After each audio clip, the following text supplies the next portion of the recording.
Good morning mga kamalunggay! So, for today's mini vlog, eto at nakikita nyo nag-stretching pa ang person at kagigising lang. Akala mo naman Disney princess kung magising, tanghali na! So guys, eto nga at nagigising ko lang kasi nga napuyat ako dahil nakatatlong episode kami ng mister ko nanood kagabi ng magpakailanman dahil weekends lang talaga umuwi mister ko dahil naka-stay in siya sa work. And then eto nga at nakita nyo nag-stretching ako at ito't kinuha ko na yung cellphone at syempre bago tayo gumawa ng mga gawaing bahay, kailangan ulit natin mag-pray at magpasalamat kay Lord dahil tayo ay muling ginising niya na itong umaga na to. At magpasalamat tayo sa mga blessing at sa pagpoprotekta rin sa atin sa gabi at sa araw natin pagtulog at sa ating mga ginagawa sa araw-araw. So ito nga po at pagtapos ko magdasal, syempre ito na at bumaba na ako. So syempre tanghali na kaya iisa na ng breakfast at saka tanghalian ko. So meron nga pala ako dito na munggo na mayroong baboy. So yung mister ko gumawa nito or nagluto dahil napakasarap talaga niya magluto guys. Talagang kailangan na kompleto ang rekado pag nagluto siya. So ito at meron tayong kape rito.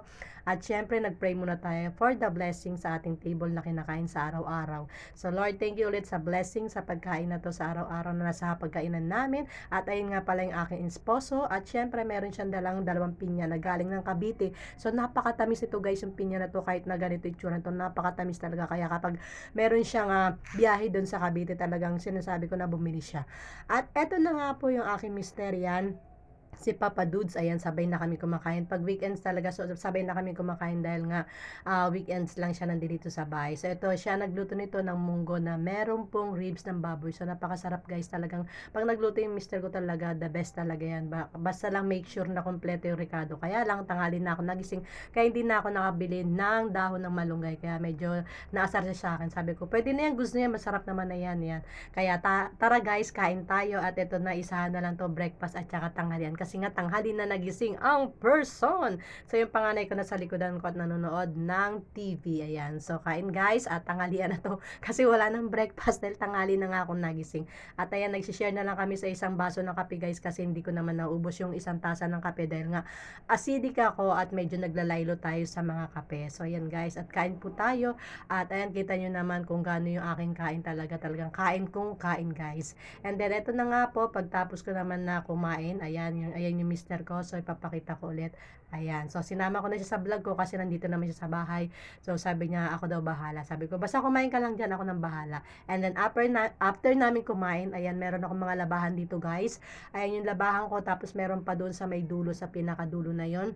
Yun, meron doon isang timba tsaka isang laundry basket. Kasi once in a week lang ako guys naglalaba kasi nga yung tubig dito sa amin is pawala-wala. So katulad ngayon tanghali na at wala ng tubig. So mamaya na lang siguro akong gabi maglalaba. At eto may mga tira pa ako ng mga sinampay dito sa taas ng bubong ko. So ayan at meron pa rito sa may terrace ko. So ito nga pala yung aking terrace. So ngayon ko lang siya maipapakita sa inyo. So hindi pa siya tapos guys. So may ginawa ko na lang muna siyang mga sampayan at mga gamit na hindi ginagamit nandoon.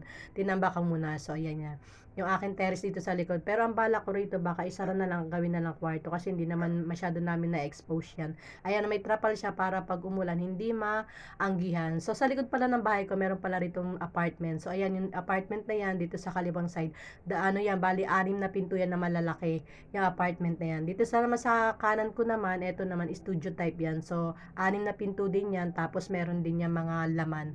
Lahat yung apartment na yan. Tapos, ayun yung mga motor na mga motor na mga nangupahan. Ayan. So, pasensya nagbabakal ako dahil on the spot na naman tayo nag-voice over. Tapos, doon sa side na yun, parang I think mini garden na. Dati may mga halaman dyan pero nawala kasi nga may mga bata. Baka nasisira. So, ito lang aking ganap. Ayan, yung mga tira na mga sinampay dyan. Kukunin ko yan. At yan naman ang aking aasikasuhin. At yan, may trapal yung aking terrace para hindi maanggihan. So, thank you for watching guys. And again, please don't forget to follow me, subscribe, at paki-comment na rin and like at pa-share na rin po ng ating mga vlog. And thank you for watching guys. Happy blessed Sunday everyone. Thank you for watching.